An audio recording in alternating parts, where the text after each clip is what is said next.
Okay, this video is going to help you prepare to retake the Thermal Energy Standard 2 assessment. Warmer objects transfer energy to cooler objects when they are in contact. The scientific principles that are going to help you most prepare for this assessment are scientific principles 4, 5, 6, and 7. So let's review each scientific principle to make sure that we understand exactly what they're trying to say about thermal energy. The first thing let's review is that we had some catalysts throughout the unit that were exploring this thing. And the first one shows two samples, one with little spheres that are glowing yellow, and the other one they're more muted gray. In this first sample, the glowing yellow spheres refer to different molecules that have lots and lots of kinetic energy. And in the second sample, it shows spheres with some kinetic energy, just not as much. In the sim, the glowing yellow refers to it having a higher amount of energy than the gray circles. So in this case, an object like sample A that has more kinetic energy is hotter. A second example of, or a second type of model that we use to represent motion of particles are these motion lines. So the first sample, sample C, shows spheres or molecules with very short motion lines, and the second one shows these molecule spheres that have much longer motion lines, which means that sample D is faster, or the molecules in D are faster. So the molecules that are moving faster are also hotter, which lets us know that sample D is hotter than sample C. The third picture shows spheres with numbers in them, and these different circles with the different numbers represent the amount of energy that each molecule in a system has, or each molecule in an object.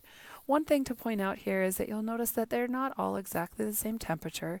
This is realistic because in objects, all of the different molecules have slightly different speeds. So let's see if we can understand what the average speed is for each of these molecules. So if we take a look at the first one, we just need to remember that temperature is the average kinetic energy of the molecules of a thing. This is scientific principle number 4. If we look at these different objects, we can add up all these numbers and then divide by the number 9, because that's the number of numbers in the object, and we find that it has an average of 4. The second object, if we do the same exact process, we find that it has an average of 3. So because this has a higher kinetic energy average in the molecules, we know that it's hotter, and therefore that is the answer for is it hotter or colder. So let's take a look at the sim, and as we do that, try to understand a little bit more about how the temperature or thermal energy of something can change as energy is transferred into or out of an object. So here's a little video which we'll play.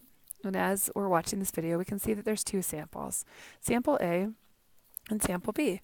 I've just turned these on so you can see it, and the first thing you might notice is as we bring them together, that energy begins to transfer from sample B that had all the little glowing yellow circles, and as energy is transferring, that's transferring right over here to object A, or sample A, because they are in contact with each other.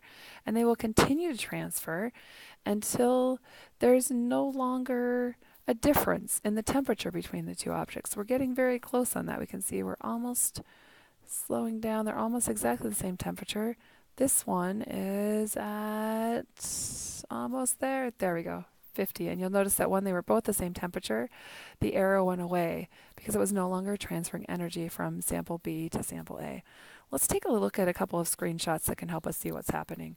As we began, sample A had a temperature of 0 Celsius, and sample B had a temperature of 100 degrees Celsius. There was so much more kinetic energy in sample B, even though they're exactly the same size.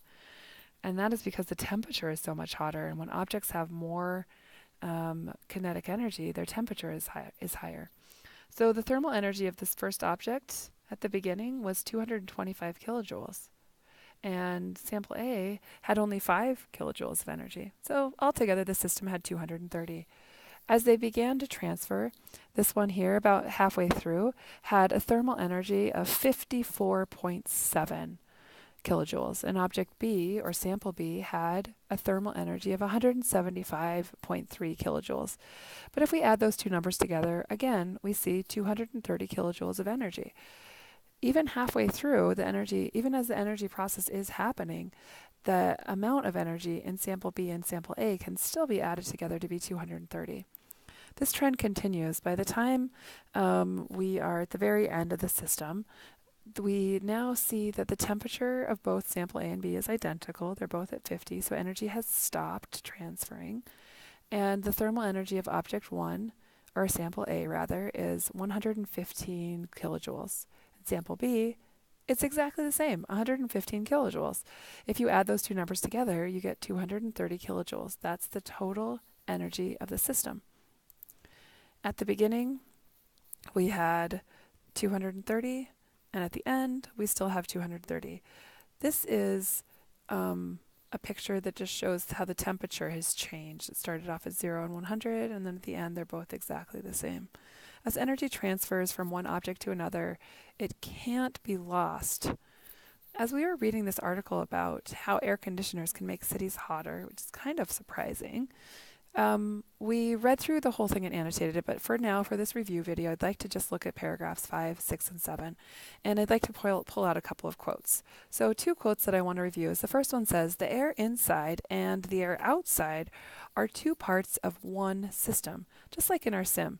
This is one part of the system, and this is the second part of the system, and when they're pushed together, or even if they're not, they're 2 objects in the same system.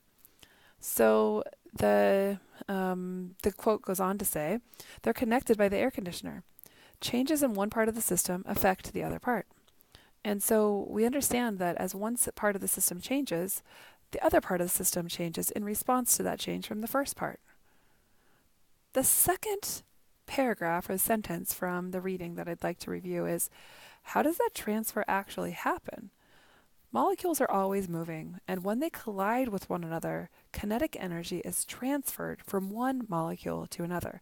There's a couple of new vocab words in that sentence, so let's take a look at what they mean. The word collision or collide is the moment when 2 objects hit each other. Here's a picture that shows that really well. When a bat collides with a ball, it's the point when they hit each other. That's when they come into contact. Transfer is a word that means to move from one object to another place. Excuse me, let me read that again. To move from one object to another or from one place to another. So, as you observed in the sim and read in the article, energy can move from one thing to another or one place to another, but it is never created or destroyed. If you want to increase the temperature of something, you have to transfer energy from something else. And if you want to decrease the temperature of something, you have to transfer energy to something else. In our scientific principles list, we added scientific principle number 5, which just states, when 2 things are in contact, their molecules collide, and kinetic energy transfers from the faster moving molecules to the slower moving molecules. We saw the arrow in the sim pointing that energy is always transferring from the object with more energy to the object with less energy. Scientific principle number 6 says energy isn't created or destroyed. Therefore, as energy transfers, it increases in one part of the system as it decreases in another part of the system. The article that we read had an additional paragraph that I'd like to review in this video. And here's what it says. You can think of your forehead and the washcloth as 2 parts of the same system. You'll remember that in this article it was talking about how someone whose forehead is very warm might consider putting a cool washcloth on it. So let's continue to read. It says energy is transferred from one part of the system, your forehead, to another, the damp washcloth. As the temperature from your forehead drops, you feel better. However, that same washcloth won't keep you cool forever. Eventually, so much energy will transfer from your forehead to the washcloth that the washcloth and your forehead will be the same temperature, and energy will stop transferring away from your forehead. At this point, when energy stops happening, when it stops transferring from one object to another, that happens because the 2 objects have reached a point of equilibrium. Equilibrium is a balanced state at which a system is stable, such as when 2 or more samples are at the same temperature. In the sim, we saw that when the 2 objects were, let's go back to that, at this point, this is equilibrium. The 2 objects were exactly the same in temperature, exactly the same in thermal energy. So all of these little spheres were all vibrating and moving at the exact same speed. They had the same amount of kinetic energy. They had the same amount of total thermal energy. Each object had the same amount of energy as the other one. This sameness is called equilibrium, and at that point, there will no longer be energy transferring within a system. So scientific principle number 7 says the molecules of a system will transfer energy until the system reaches a stable state known as equilibrium, in which all of the molecules are moving at about the same speed. Let's review an example assessment question. This is a question that you're going to encounter, not this exact one, but one just like it on the test that you're just about to retake. So this question shows a picture and it has a statement. So let's read the statement and see if we can understand what the picture is saying. A factory makes baking pans and sends them to restaurants. A worker is filling a package with pans. She stacks one pan on top of another one. Both pans are the same size and have the same number of molecules. At first, the energy of the molecules in each pan is different, as shown in the diagram above. How do the temperatures of the pan compare at first, and what will happen if she leaves the pans touching for a while? So one thing that we want to notice in this picture and also in this reading is that at first the energy of the molecules in each pan is different, and that's an important thing. So let's see how they're different. This helpful key will show us that high energy is numbers like 70 and low energy is like 30. So in this picture we can see that the top pan, which it tells us is different than the bottom, is all of the molecules here say 30 and all of these ones say 70. So let's take a look at some of the responses and see if we can understand which one best represents the answer to the question, how did the temperature of the pans compare at first, and what will happen if she leaves the pans touching? So response A says the bottom pan is hotter than the top pan. B says the bottom pan is hotter. C says the bottom pan is cooler. And D says the two pans are different temperatures. So let's take a look at this one. Okay, this one has energy of 30, and this one has 70. So that means the top pan has low energy compared to the bottom pan. The top pan, because it has lower energy, we know that it's colder. And we also know that these are different temperatures. So if we go back to these four responses, we know the bottom pan is hotter. That checks out. The bottom pan is hotter. Still fine. The bottom pan is cooler? No, C is absolutely wrong.